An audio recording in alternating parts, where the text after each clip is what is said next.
So far on my show, I've been putting an episode out bi-weekly, but in honor of the LA Podcast Festival that's happening this weekend, and kind of as a little challenge to myself, I thought it'd be super fun to do an impromptu episode where I actually sit down and have a little chat, true podcast style. My buddy David Spencer has been expressing interest in talking about board games, more specifically one board game in particular that changed his entire worldview. That board game is called Agricola, and I won't say any more than that. I'll let David do all the talking. Also on this episode, my good friend Caleb Zlomke is sitting in as co-host for the first half of the episode, but had to leave halfway through, which was unfortunate because he was doing a great job, and sometimes it's nice to co-host with someone, is what I learned through that experience. So we'll have to have Caleb back, but now let's get to Mostly Minutia, episode 5, Agricola, with David Spencer. Something that excited me was last time we hung out, you said, I know what I want you to talk to me about. Yes, because at that point, I think you just put out like only your first episode, or maybe you hadn't even you put out your first episode at that point. Yeah. And I was just like, because immediately when I heard it, I'm just like, if I ever get on that, this is what I want to talk about. This is it. That's pretty pinpointed too, actually. But I just want to say, first of all, you are a podcast host. I am. You have, and this is your second podcast that you're a host of. Yes. Thank you, Internet. Yes. Thank you, Internet. Go listen. If you like Internet things, you'll like us. And I feel a little bit sheepish, I guess, because I would, if I could, I'd have your friend Michael here as well. But it's, it's the topic of our conversation is actually not thank you, Internet. But I feel like I need to give Michael a bit of credit because he's a great co-host. Oh, he's amazing. Well, the thing is with the podcast, like, it would be impossible for me to make it without him because honestly, he knows a lot more about internet fandom stuff than I do. Like, half of the people that we end up interviewing, like, I did not know, like, obviously I was familiar with Jason Steele's work, but I did not know the name Jason Steele before hanging out with Michael because and that's the creator, Charlie the Unicorn, we just had on the latest episode of the podcast. Well, I don't know when this is released, but that's not important. This is going to be released on Wednesday. Oh, wonderful. Perfect. Yeah, it's going to be pre-LA Podcast Fest. Oh, awesome. Yeah. So, yeah. It's kind of like, this is kind of like a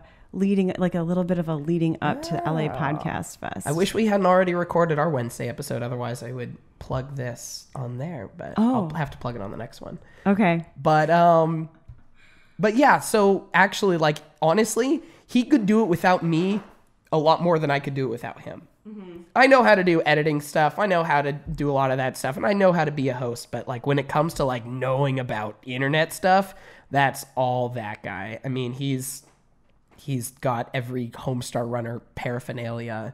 It's good stuff. Well, you guys complement each other pretty well, I think. Thank you. So you're a huge fan of games. Yes, I am. All sorts of games? Yes. So, do you want me to like give my origin story of being a board game fan? Yeah, I would like that. And then maybe your origin story of being a video game fan. Oh, I'm not really much of a video game person. Interesting. It's a board game person. What about card games? What about Magic the Gathering?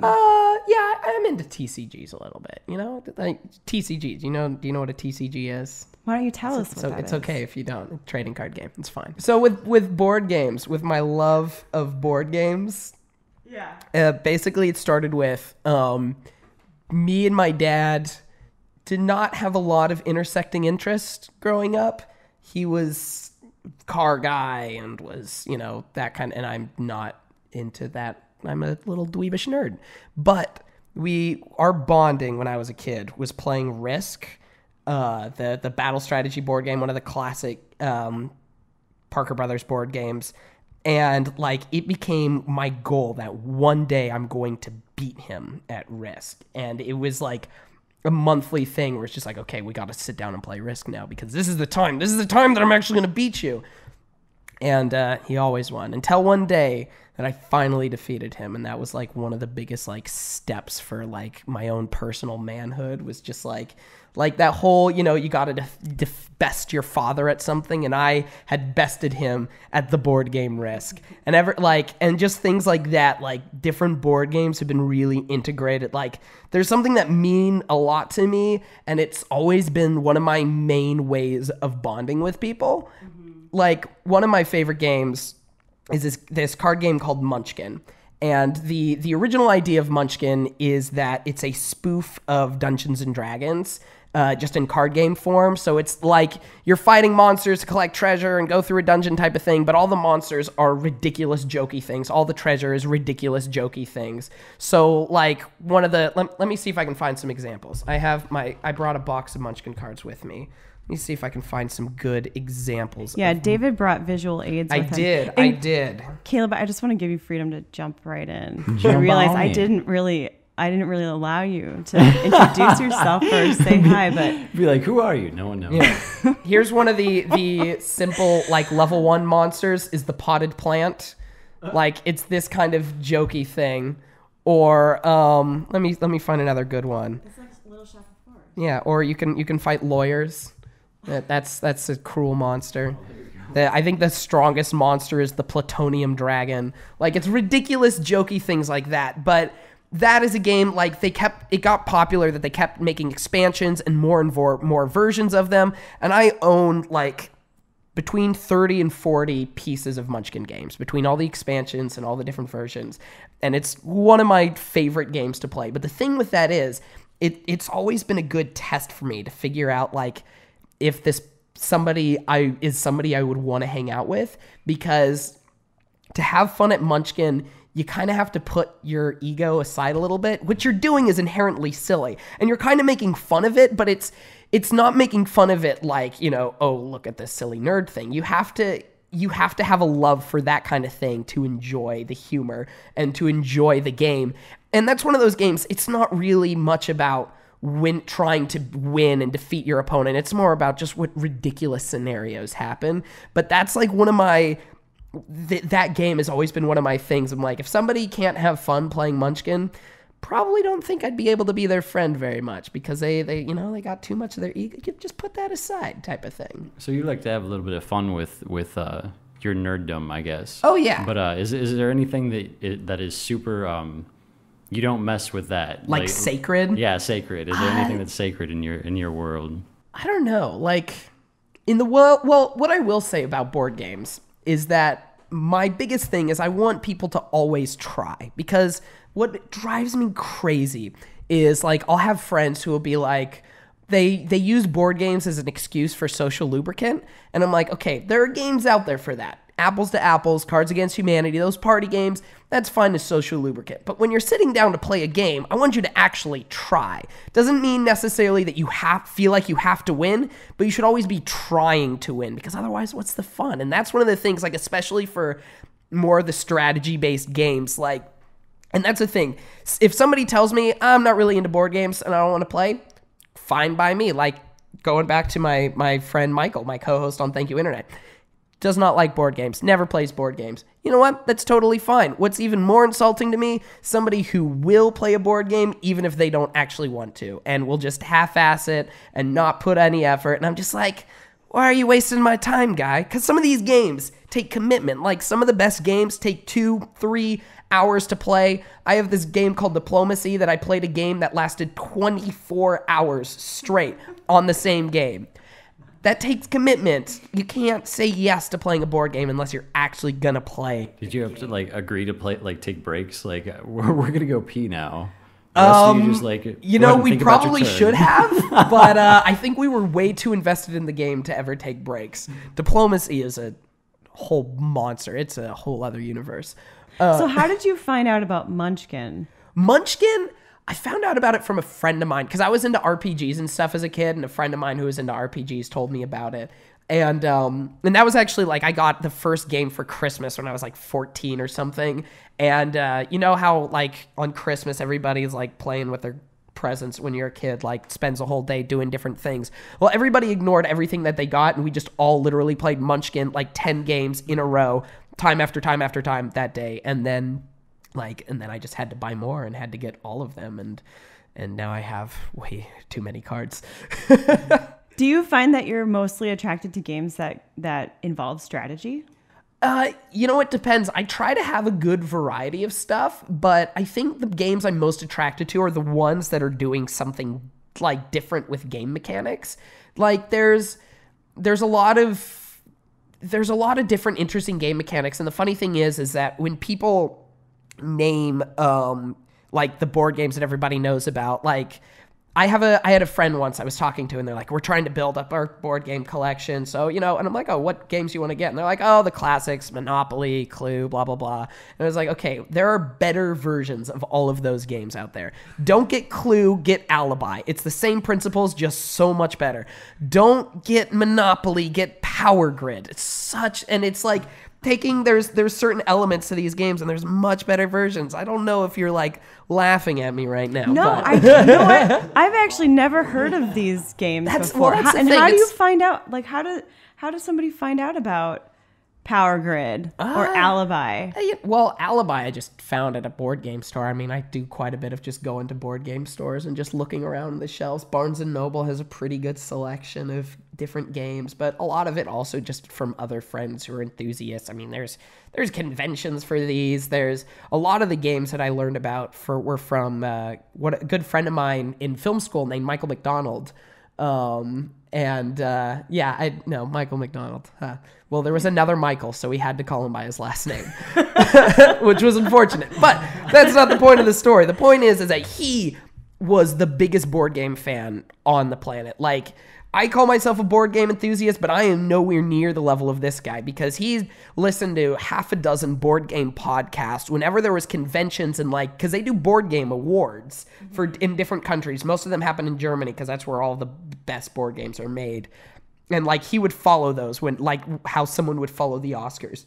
He could name you his top 5 favorite board game designers and why. That's how invested he was in it. And so a lot of the games that I learned about, I learned from him. One of my favorites, this game called Agricola, which in the board game community is considered the Citizen Kane of board games. Just the game mechanics are so perfectly designed for the maximum amount of strategy versus luck, the maximum amount of player interaction versus, having your own single strategy. Mm-hmm. I don't know how this game is so well designed, because basically the point of the game here, I'm going to pull out some of the pieces here. My box is a little banged up because it's gone through a lot of traveling and moving. But the point of the game is you have this little grid space, and basically all you are is you're a farmer, and you're trying to build the best farm. And so you've got rooms for your house, and you've got these empty field spaces, and you can fill it with different things. You can do big crops, you can get animals, you can add to your house, and there's different things that give you points. And it sounds very simple. Yeah. But it's called a worker placement game, and what that means is there are these spaces that are different actions. So you have 2 workers, quote unquote, and you put on these spaces to do a certain action. And then as the game goes on, more cards are played of different actions you can take. And the thing is, to build something, it takes a couple of actions. If you want to plant crops, you have to first take an action to to till the field, then you have to take an action to get, the grain, then you have to take an action to actually sow it into the field, and then you have to wait a little bit for it to grow. And the same with animals. You have to take an action to get the wood, and then you have to take another action to build the fence, and you have to take another action to collect the animals. And the thing is with these spaces is once somebody's put their worker in there for the round, nobody else can do that action. So everybody has 2 workers for each round. And then if I put on the plow 1 field, then nobody else this turn can put on the plow 1 field. Mm-hmm.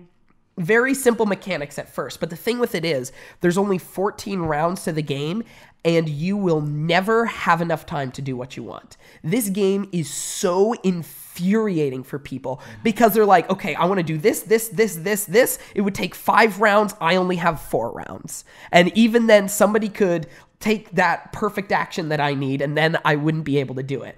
This game gets people so infuriated, and it's amazing how infuriated people get because of how perfectly, like, you never have enough time to do what you want to do. And this game, so this is the game that you were telling me about last time we hung out, and you said this game has changed your philosophy on life. Yes. And single-handedly. Yes. Okay. That's a big statement right there. No, it seriously has. So there's like, and I'm wondering, actually, before you go into this, okay, is there a way that you can name off the top of your head some games that you're very passionate about, so that we can just have an understanding of like the level of gameness I'm into? Yeah. I'm very passionate about Agricola. Small World's a really fun game. Munchkin, obviously. There's a game called The Minion that I love. Let's see. Chrononauts, that's a really fun game. I'm going off of the list of the visual aids I brought here. I'm trying to think of other games. I have like 15 different versions of Risk. I mean, there's the whole... Risk isn't a perfectly designed game, but I've got that whole like level of... You know, it's like that bad 80s movie that you just watch so many times as a kid that it doesn't really hold up, but familiarity. You still love it. Exactly. Or let's see. Comfort. Empire Builder. That's a game nobody's ever heard of. That's super good. It's building railroads, and you actually draw on the board, and it's really fun. What about Trivial Pursuit? How do you feel see, about that? See, okay. That's the distinction. That's not a board game. That's not a board game in the same way I'm talking about. It's trivia based. You win at that game by being good at trivia, not by being good at board games. In the same way that you win at Cards Against Humanity, not by being good at board games, but by being the funniest. This is something that you actually have to, like, it's built into the mechanics type of thing. And these games, like, you know, something like Agricola has zero luck element in it. Well, it barely does. I mean, maybe in the sense of somebody taking something, like, you know, hoping that nobody takes your spot type of thing. Like, that's kind of luck, but there's no die rolling. There's no shuffled cards. And that's like something that, like, you know, trivia, that's a different element. It's using a different part of your brain.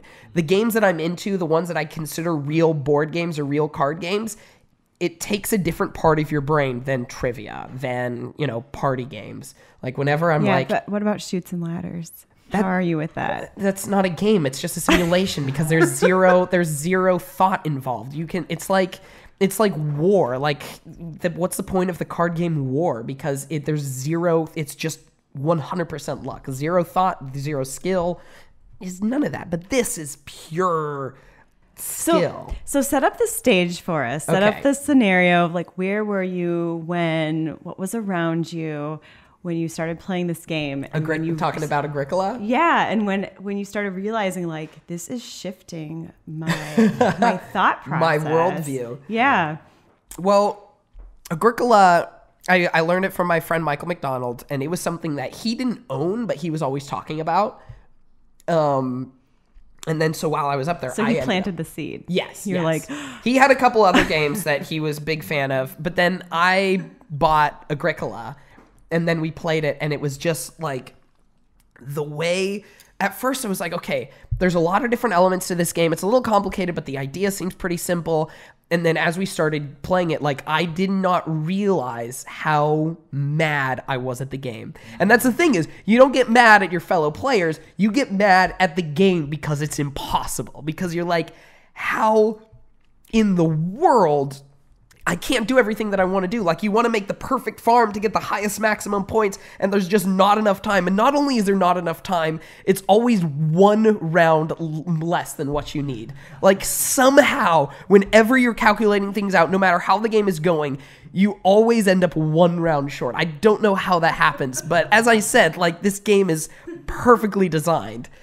And so that, like, aspect of the game, like, made it really fun in the sense of, like, you have to keep playing because, like, the strategy, that level of difficulty makes it really engaging and makes it really fun and interesting. But then from there, like, I went to school in Michigan, and then I moved out here to pursue film stuff. And I guess, like, this is something that I kind of learned through life as well, but I always relate it through the words of Agricola, that I started realizing, like, okay, I want to do film stuff. I want to do this. I want to do this. I want to do this. I want to do all these different things in my life. And I simply don't have enough time. No matter what, for every hour I spend invested in this, that's one less hour I have in something else. And like, people don't realize that time is one of our most valuable resources that we have. And realize that, like, if you want to, for every hour you invest in, you know, pursuing whatever dream, that's 1 hour less that you might be able to invest in a relationship. That's 1 hour less that you might invest in your health. That's 1 hour. And so, like, everybody has these things.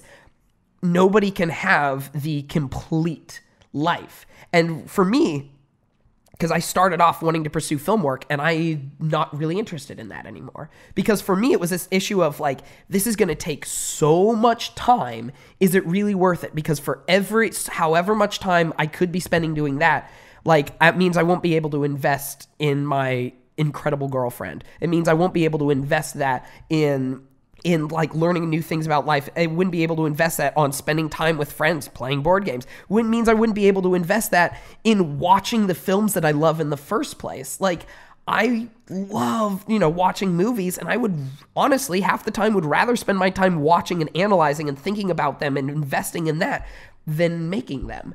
And I wouldn't be able to invest in all these other things I want to do. And so for me, it became a situation of like, okay, I don't have to do that. I can do something else. And that's kind of when I realized that thinking is so similar to the way you play Agricola. Because with Agricola, you have to decide, like, I will not be able to do everything. So what am I going to invest my time in? I have so few turns to do things in.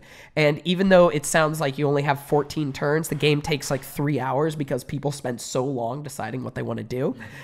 But for me, I realized that like that philosophy in my life happened because of me playing this board game, and that realization of you can never have enough time. And that, like, for me is what kind of gives like a deeper thing for board games for me, is that not only is it fun, a way to test out strategy of new ways of thinking, but games are a focused let me reword that. My brain just lost my wording. So games are like a focused, direct, like microscopic look at a different element of the way life works. You know, this game is focused on time, and even more so your lack of time. And different games, the way different game playing elements are used, it's the same things that happen in life, but it's just without all the other bits of life. Like, you're just focused on this one thing.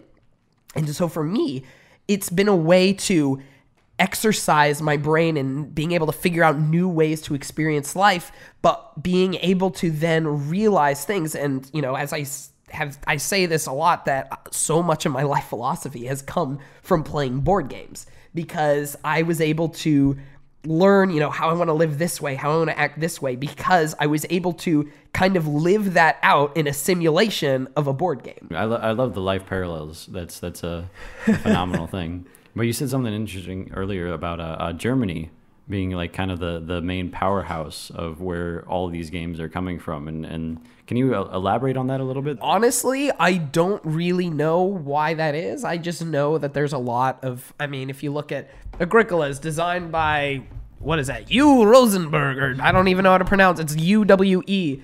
I mean, these are the kind of games that have the author of the game printed on the box, because, you know, this is a real game. So do you feel you have to accept? Yeah. Just kind of accept, and like, is that because kind of a bummer deal when you have to like realize, because you said you were feeling infuriated. No, it seems like a bummer deal, but that's the thing, is that like the people who win at Agricola are the ones who are able to be a level head about things, and the ones who are able to be like, okay, I know I can't do that. I know I can't do this.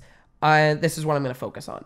And it's like, and I don't think this is the one aspect of board games that I don't apply to life, and the idea that you can win because you win. Like, the fun of board games is trying to do your best to win, to, you know, but life obviously doesn't have winners and losers. If you think about, though, the people who are like the most successful, like the type of people, like people be like, oh my goodness, I want to be like this guy who has this amazing career, or man, I just want to have a relationship like that couple. They have it figured out. Man, I want to have the music talent of this guy. And the thing is, with all those people that are looked up to, that's what they're investing all their time in. that super successful CEO invested all of his time and energy in that. And he doesn't know how to speak a foreign language, and he's never touched an instrument, and he has little to no relationship with a significant other because that is what he put all of his time in. And that person who has an amazing relationship didn't spend that time in, exploring the world, didn't spend that time in trying to have the most amazing career ever. They were like, no, I'm going to invest my time in this person so we have an amazing relationship. That person who is just incredible at the guitar, he, has a terrible relationship with his girlfriend, is not going to make any money because that's what he spent his time doing. And the thing is, with each of these people, there's no, the difference there is that, these people are more focused into specific things. And I do think it's good to kind of balance your life out. That's another interesting thing with Agricola is because there's all these different things that give you points, whether it's, different types of animals, different crops, blah, blah, blah. If you have 0 of something in the game, you get minus points. So if you have no sheep in your field, you get minus points, not 0 points, minus. So it's a weird thing if you want to have the best in a couple of things, but you still want to have something of everything. To win at something like that is when okay, this is what I'm going to really focus on. I'm still going to put some time and energy here, pick up pieces when I can, but being able to know that you are not going to have everything, it sounds like a terrible thing, but once you accept that, it's kind of really freeing because no longer do I have to beat myself up for not being a successful filmmaker and not, being able to play a musical instrument and the fact that I don't know any other languages. I don't have to beat myself up for those things anymore because I recognize I'm using that time doing something else. There's a mentality and I don't know if it's specifically a modern thing, but I wouldn't be surprised if something that humanity's always dealt with, of wanting to be the best you can be. And a lot of people think that means succeeding at everything. And that's just not possible. And I feel like having that mindset, you end up beating yourself up and hating yourself because you simply don't have everything. You don't have all the sheep and all the cattle and all the grain and all the vegetables and the coolest house because you can't do that in Agricola. Do you think that's an American thing? An American cultural thing? You know what? I don't know because I haven't really spent as much time with a lot of other cultures. But for the people I have been around, I definitely see that. And that's the thing. Striving. Yeah, and but there's nothing wrong with striving, but there is something wrong with hating yourself for not having everything, which I feel like so many people do. What if people are doing things and they're only doing them half-assed? That's another thing is that people and I think that goes into the whole time thing because people have only, one of the things that sociologists have discovered about the human brain is that, for example, we have only so much decision-making energy in a day. Decisions people make later on in the day end up being much worse decisions than earlier in the day. That's the whole sleep on it before you make a big decision actually makes sense because as you go, you have a certain amount of energy for doing things like that. They've shown studies that a judge deciding if somebody gets their what's the word for being able to get out of jail? I can't remember the word for it. $200 pass go. Oh wait, sorry, that was Monopoly. I don't know. Get out of jail free card. What? No, but they I can't think of the word for it, but it's or parole. That's the word I'm looking for.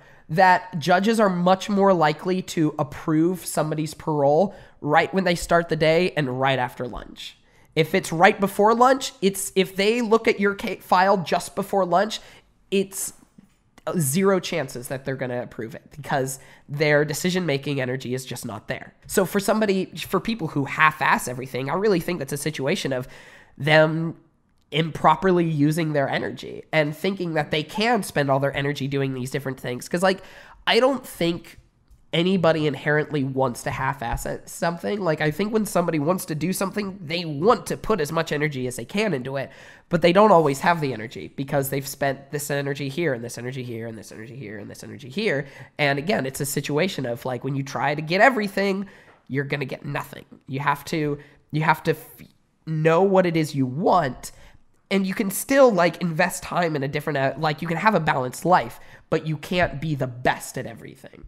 How have you decided to reroute where you put your energy into things? If you're not putting your energy into, you went to film school, if you're not putting your energy into, trying to be a filmmaker, or because I feel like that what you're saying seems to me it takes a lot of reorienting of the mind, and then once you reorient the mind, then you can correctly channel your energy. Yes and no. With reorienting, it was more a discovery of what I'd been looking for in the first place type of thing. So one of the biggest things that I invest my time in now is podcasting.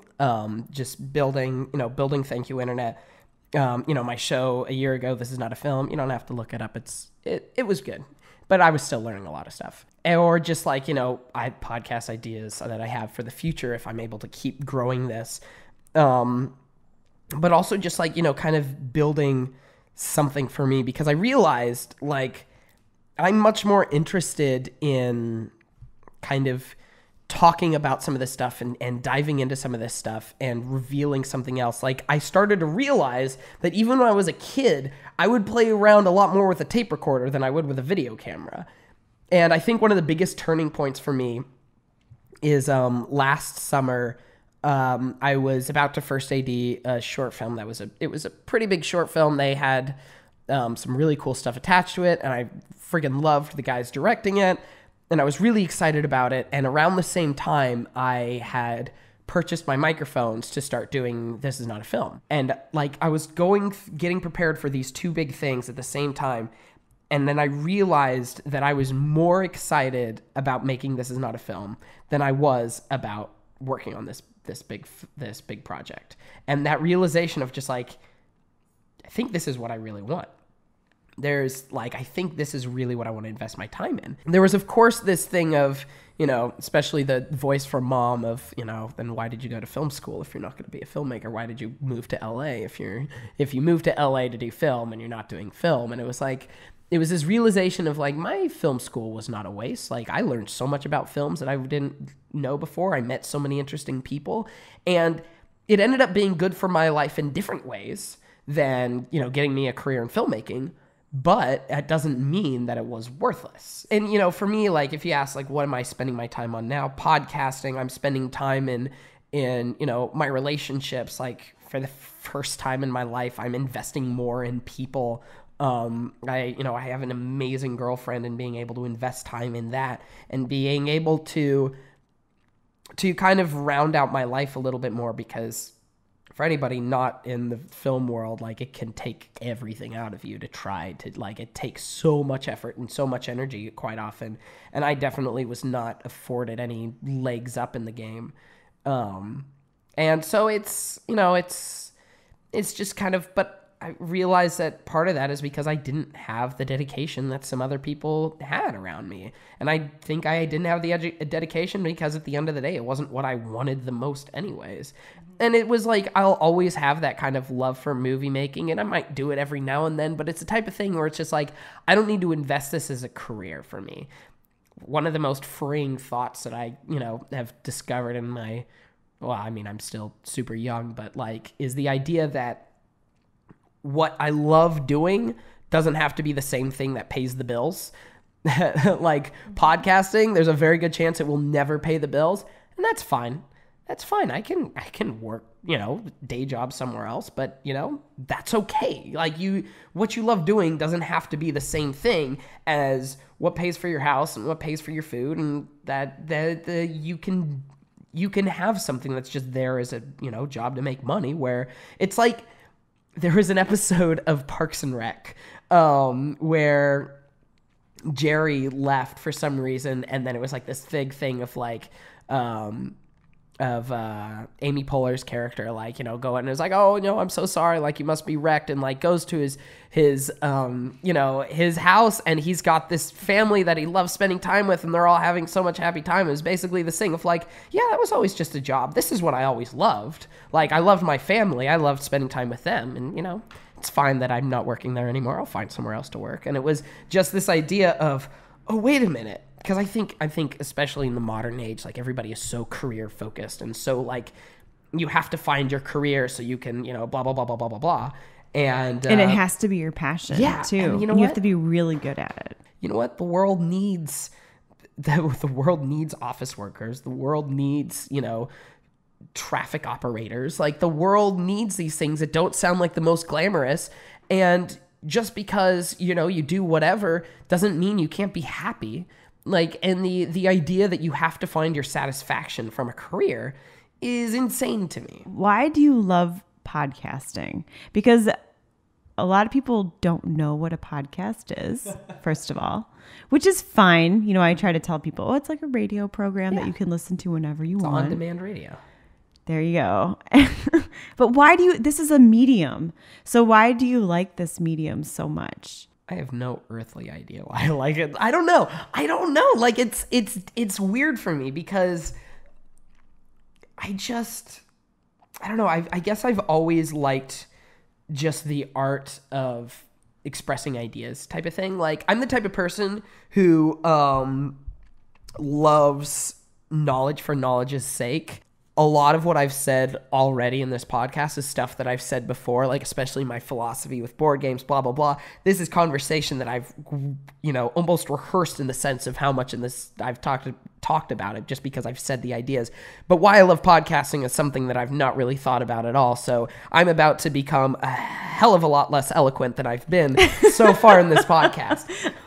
You're verbally processing. Yes. So everybody can appreciate a verbal processor. What am I going to get for breakfast? I don't know. The scrambles look good. The skillets look good. I think, okay, so I've always been somebody who loves just knowledge for knowledge's sake. I've always been very bad at school because I'm very bad at the rigid system of you have to learn this in this order. Plus, I figured out pretty early on how to be good at tests without actually knowing any of the information.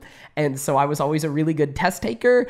But so because I knew how to take the tests, I just did not pay attention to a lot of the class stuff. But so much of that, of all the levels of, that the public education system of like, oh, you have to learn this and this and this way and this way and this way. Like, there's so many other things that get in the way that, for me, when I find the YouTube series Crash Course by John Green, which is just basically like, okay, here's world history, and we're not going to talk about this because these are important dates you should know.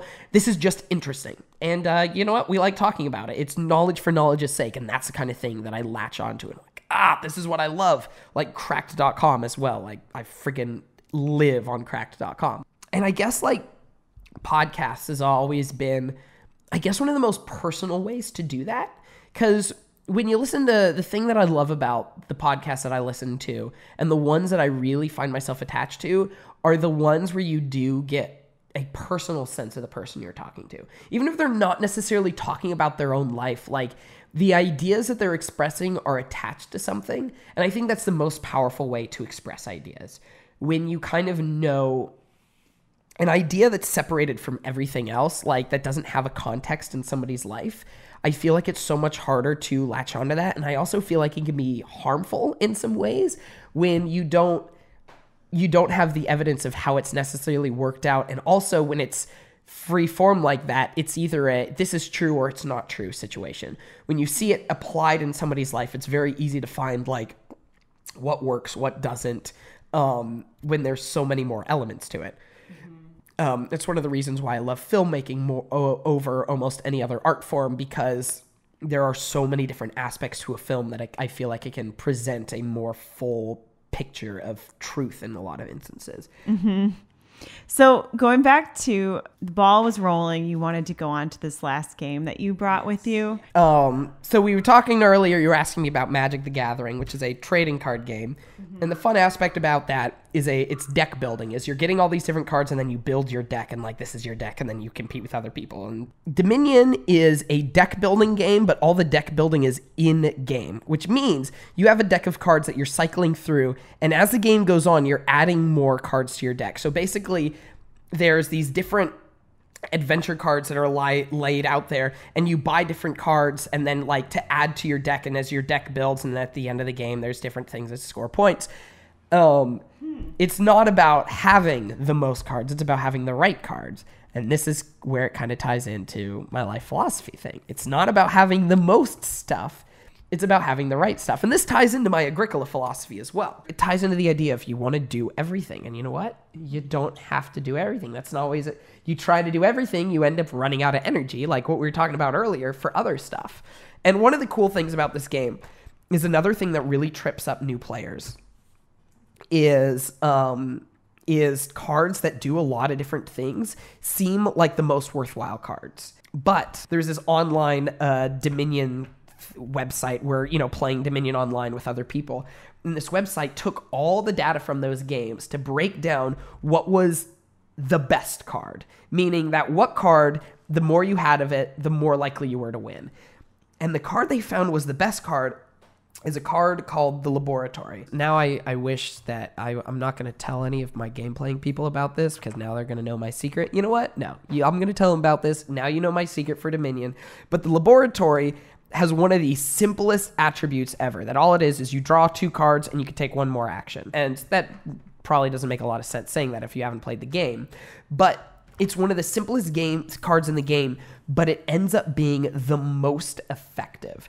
And it's really deceptive, and it's really interesting. And again, it's one of those things that I kind of apply to life, and you're just like, you know what? Some of the simplest stuff ends up being the most effective things in life. And that's why, people say enjoy the little things type of thing, but really, that's where happiness falls into. When people think about the things that make them the most happy, what truly makes people the most happy isn't the flashiest moments. It's the little moments. It's that little joy here and the little joy there. And that's why people, will feel so much more fulfilled being able to spend time with their significant other versus winning an Oscar. The biggest thing for me for just learning about board games in general and how that's kind of affected my life is the realization that life isn't a board game. In the sense that there's a lot of elements I take from that, but what makes you win at a board game makes me realize I don't necessarily have to be that competitive in life. There is some quote, I can't remember who it's from, that is this is a universe of war and games. There are maybe other universes out there, but this one is defined by that. And that the idea that we are just fueled by competition, and that's not necessarily a bad thing, but knowing this games is a way for me to channel my competitiveness into something much more harmless. But it's also, being able to okay, I'm going to be the best at this game means that I don't have to feel like I have to be the best at everything else type of thing. It's weird that it's just helped me become a more complete person. And it's funny to think that board games are something that can affect your life philosophy, but that's what it's done for me. Do you think that the designer of Agricola. It's Latin for farmer. Oh. Do you think that the designer stands back, kind of folds his arms, and is when people get frustrated, he sees people getting frustrated playing his game, and he's like, that's not the point. They haven't discovered the point yet. But now, it's like your Yoda. I think there could be an element of that. I think, okay, this is going to tie into my thoughts. One second. Did you hear this amazing sound, the satisfying sound of the box going on top of the box closing? Let me make that. Here, hold on. No, come on. It didn't. It made a fart noise earlier. There it is. Such a satisfying sound. The box opening and closing. You can hear the cards rattling around in here. Okay, so this kind of ties into my thoughts on art and artists. I really think that most true artists are not thinking of the conclusion of their art while they're making it. I think that most true artists are I just want to make this thing, and I want to discover something about life and humanity and the way the world works, and isn't until the finished product that they can really step back and be this is what this is showing about something. I think the best art is something that is just created. They're in Sidney Lumet's Making Movies book. He talks about in the process of making Dog Day Afternoon, which is a wonderful film. It's a masterpiece. But he was talking about that was one of those movies that he just kind of let it happen. He was just like, it started going like a week into it. He was saying that he realized that he is not somebody who should just have control over this. So he just started making decisions on instinct. When he said yes to this and no to this, it wasn't because, well, this, needs to be this way and this needs to be this way. It just what felt right. And it was this process of discovery of something. And so I think that the creator of Agricola may not have, again, I don't know if any of these board game designers ever think about, the way it could affect life philosophy. But I do think it's a process of making what's interesting and making what's work, and that process of discovery can create, or maybe not create, but can reveal truth and can reveal something else. And so, and you know what? I don't know even if the creator of Agricola has thought about, his board game in a life philosophy way, but I think it deserves to be treated He's like that the way. Mr. Miyagi of board games. He's like, up, down, like... Yeah. He hasn't discovered the point yet. I don't know.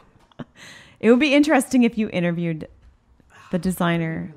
I know he's not an internet guy. I just want to talk to him. I just want to tell him, do you realize that your board game is affected my life in a profound and meaningful way? Oh, he's going to be hashtagged on this.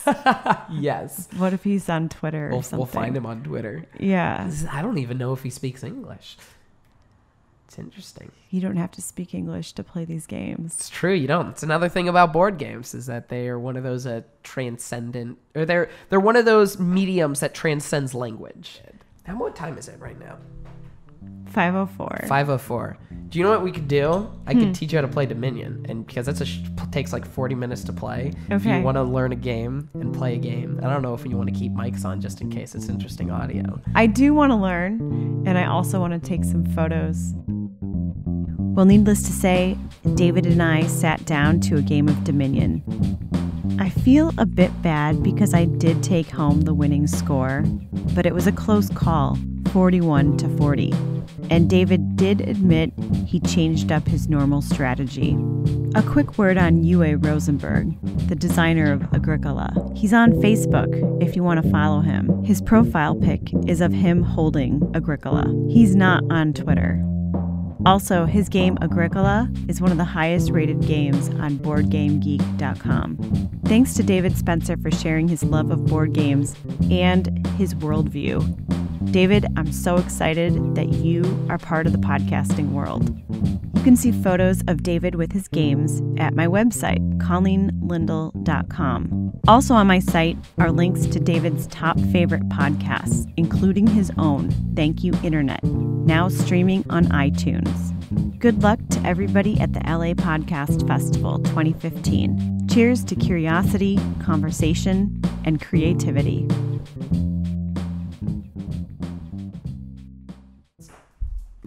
This is not your hand. This is your deck. That's the first thing you're going to have to know about playing this, is realizing that the cards I just gave you right here, this stack of 10, it's 7 coppers and 3 estates. This is not your hand. This is your deck. And as you play, you will be adding more cards to your deck, and your deck will be growing and growing and growing. So, and you know what? For now, you can shuffle up your own deck. You know how to shuffle, right? Yeah. Not everybody knows how to shuffle.